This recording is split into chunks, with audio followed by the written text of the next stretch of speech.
Senang sekali pagi ini kita masih bisa ketemu bersama-sama untuk belajar dari firman Tuhan, datang dekat dengan kakinya, di bawah kakinya, dan mendengarkan sabdanya.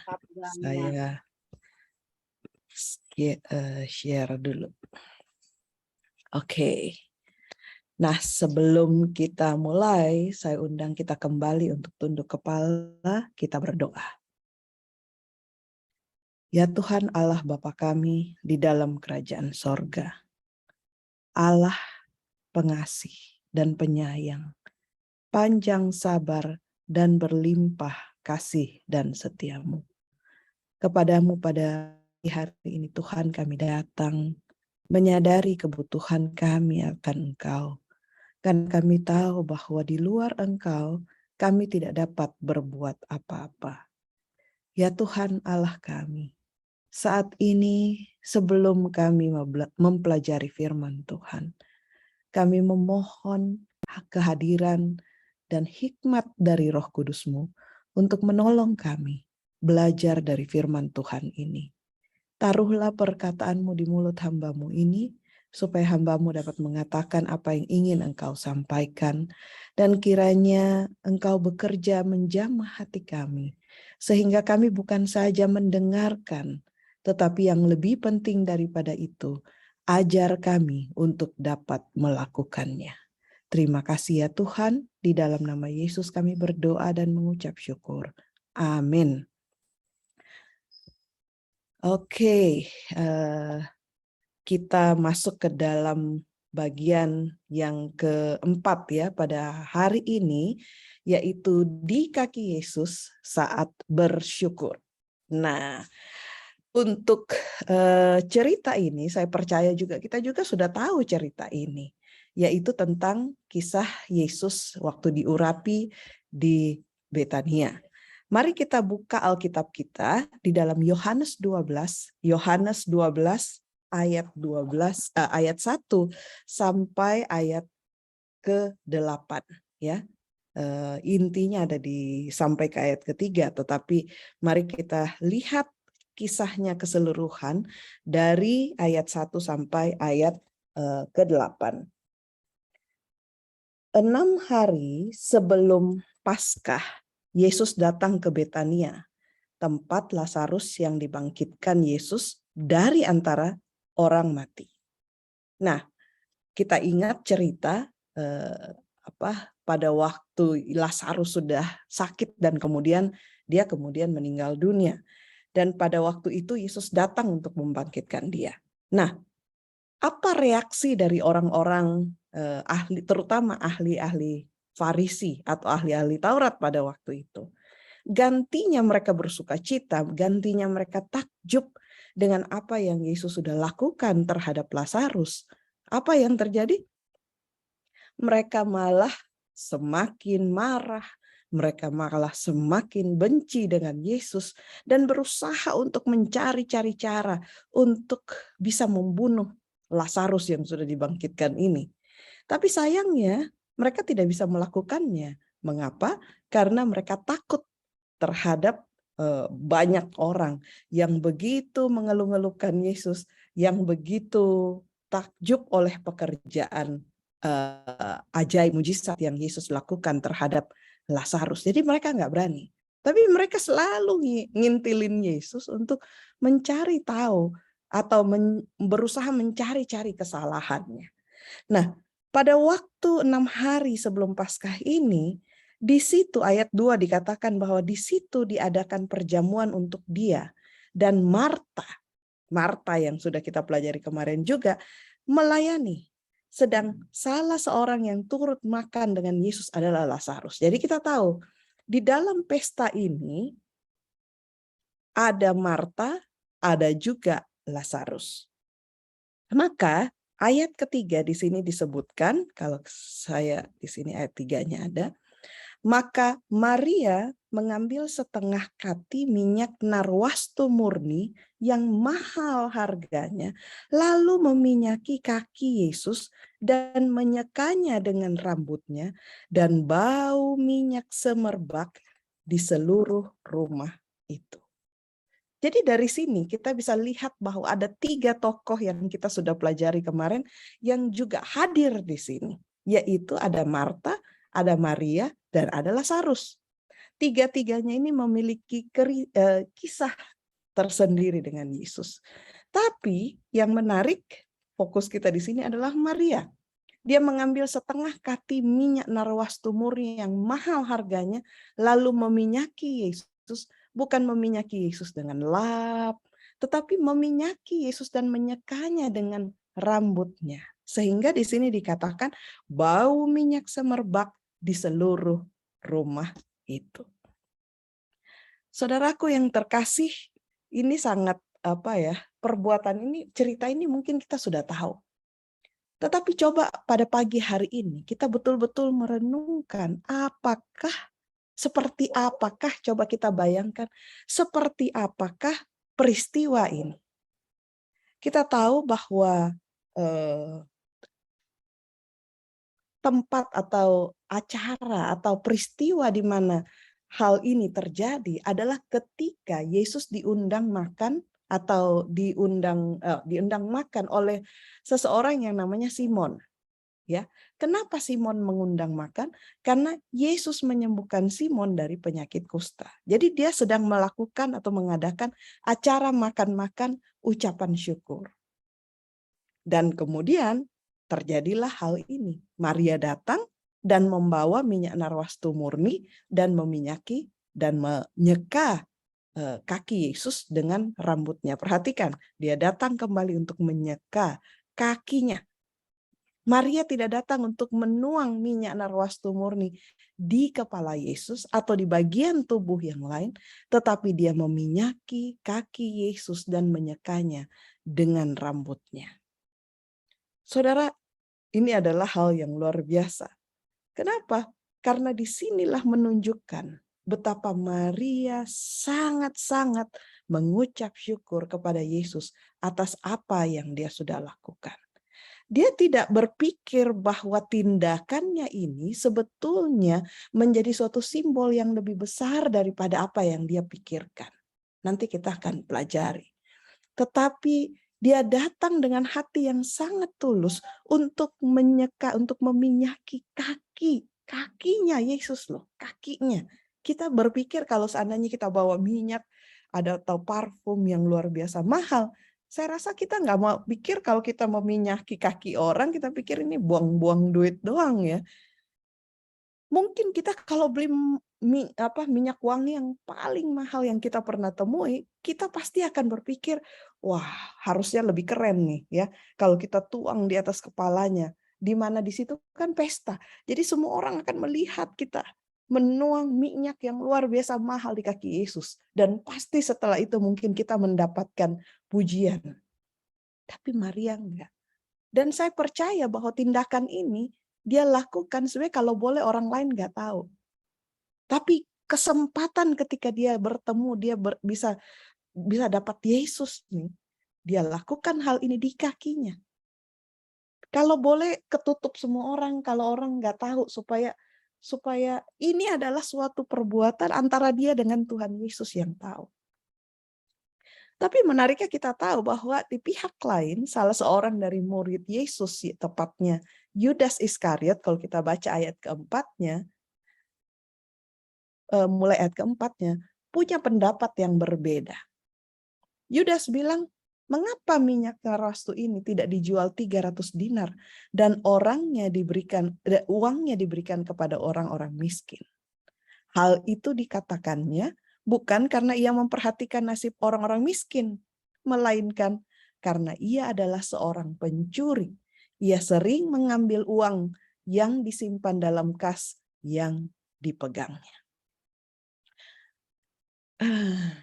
Saudaraku, kadang-kadang saya berpikir bahwa ketika kita melihat seseorang memberikan sesuatu yang extraordinary, luar biasa kepada Tuhan atau kepada orang lain, kadang kita itu jadi bahasanya jadi nyinyir gitu. Sama seperti Yudas ini. Ya, dia kemudian komplain dan mengatakan ngapain buang-buang duit. Saudara perhatikan di sini, dua-dua, Maria dan Yudas, sama-sama adalah pengikut Yesus. Bahkan Yudas adalah murid Yesus. Dua-duanya murid Yesus, dua-duanya pengikut Yesus. Yudas sendiri itu salah satu dari 12 murid Yesus. Tetapi kita bisa melihat contoh membuat pilihan. Kita mau seperti siapa? Apakah kita mau datang seperti kepada Yesus itu? Di kaki Yesus seperti Maria yang menyadari kelemahan dia. Yang menyadari ketidakberhargaan dia. Tetapi mau mengucap syukur dengan hati yang tulus. Dengan membawa minyak narwastu murni yang mahal harganya. Atau kita mau seperti Yudas. Dua-duanya mencium Yesus. Satu, dia cium kakinya, dia seka kaki Yesus pakai rambutnya. Dan Yudas kita tahu pada waktu di Taman Getsemani setelah Yesus berdoa, Yudas juga datang dan mencium Yesus. Tetapi ciumannya ini adalah suatu tanda untuk menandakan bahwa Yesuslah orang yang harus mereka tangkap. Saudaraku, kita mau pilih seperti mana? Yang mencium seperti Maria atau mencium seperti Yudas? Dua-duanya murid Yesus dan dua-duanya menunjukkan suatu perbuatan kasih, tanda kutip, kepada Yesus. Tetapi yang satu memiliki ketulusan hati, sedangkan yang satu sebetulnya hanya berpura-pura. Seperti apakah kita, Maria atau Yudas? Di sini disebutkan bahwa bahkan si Simon yang punya pesta itu sendiri, Simon yang mengundang Yesus dalam perjamuan atau pesta itu, setelah dia disembuhkan, dia undang Yesus karena disembuhkan dari penyakit kusta. Tapi dia bahkan tidak membasuh kaki Yesus dan bahkan memandang hina si Maria, wanita itu. Kalau kita baca di keterangan cerita ini di Matius 26 dan di Markus 14, Simon ini terpengaruh malah sama perkataan-perkataan orang lain gitu. Perkataan Yudas terutama. Dan bahkan dia ikut-ikutan bilang, iya ngapain tuh buang-buang uang seperti itu. Saudara, padahal dia yang sudah disembuhkan dari penyakit kusta. Kita tahu penyakit kusta pada zaman itu adalah penyakit yang dianggap kutuk. Tapi dia yang sudah disembuhkan kusta bahkan tidak melakukan hal itu. Dan bahkan saya merasa bahwa si Simon ini mungkin dia juga jadi kesel sama si Maria karena dia sebenarnya tertemplak. Dia tahu bahwa harusnya dia melakukan hal itu, harusnya dia yang melakukan hal itu karena dia yang punya pesta dan dia yang disembuhkan. Tapi dia tidak melakukannya. Dia sebetulnya merasa iri kepada Maria. Kenapa Maria tahu bagaimana cara memperlakukan Yesus, sedangkan dia sendiri sebagai tuan rumah dan dia yang disembuhkan dari kusta seharusnya memiliki kewajiban untuk melakukannya. Tapi dia ikut-ikutan. Dan dia bahkan berpikir dan berkata bahwa kalau Yesus ini benar seorang nabi, harusnya dia tahu siapa wanita yang sedang menuangkan minyak narwastu murni di kakinya ini. Ya, gantinya dia tersadarkan, waduh, saya nih yang harusnya mengucap syukur kepada Tuhan. Tapi dia jadi ikut-ikutan berpikir bahwa tahu nggak nih Yesus siapa sih wanita ini? Dia lupa bahwa waktu dia kusta itu, dia malah lebih buruk. Seorang kusta tidak boleh datang ke dalam perkumpulan orang-orang. Bahkan kena bayangannya saja mereka nggak boleh gitu ya, karena mereka harus berteriak dari jauh-jauh, najis, najis, mereka dianggap najis. Dia tidak ingat dirinya sendiri itu siapa.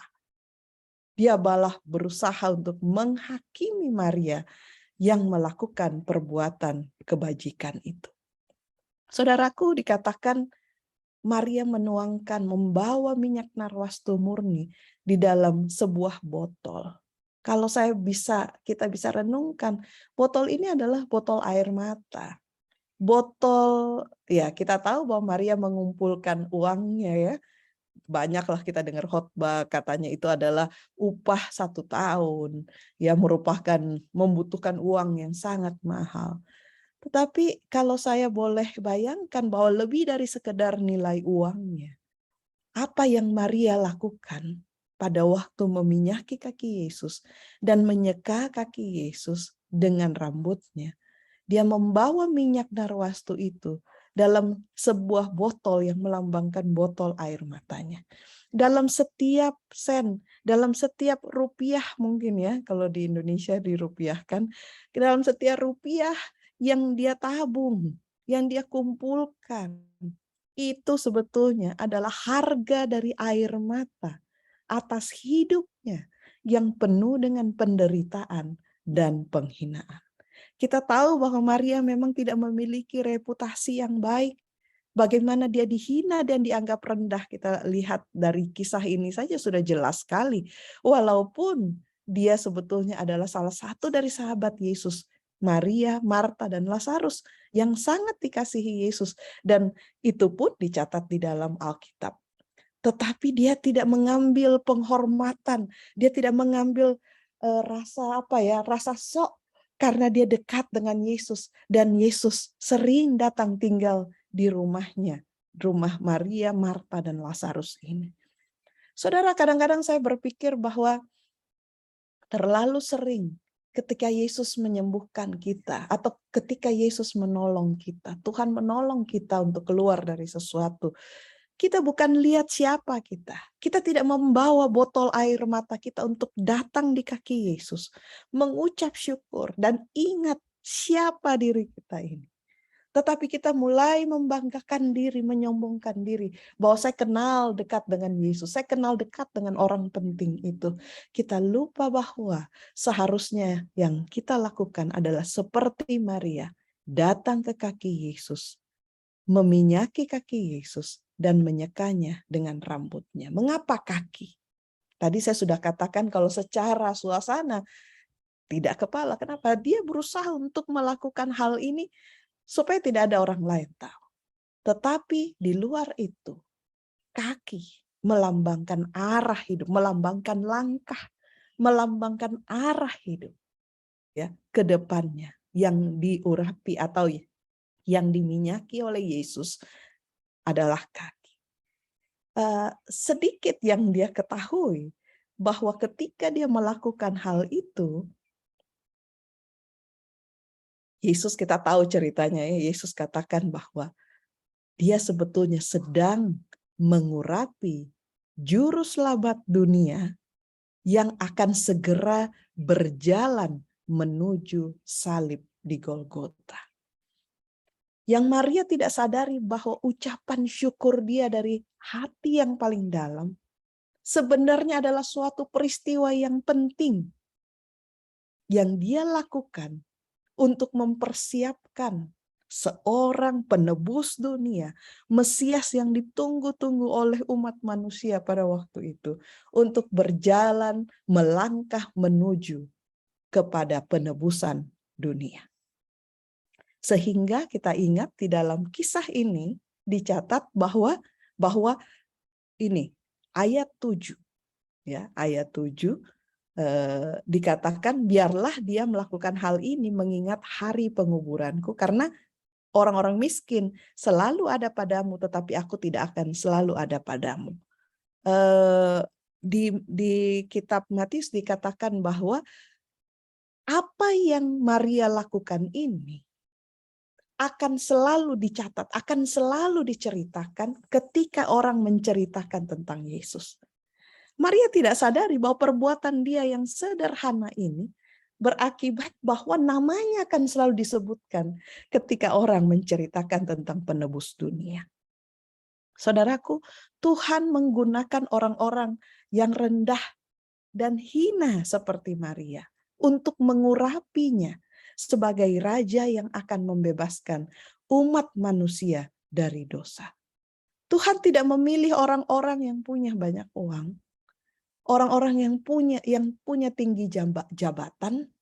Tuhan tidak pilih raja, Tuhan tidak pilih saudagar.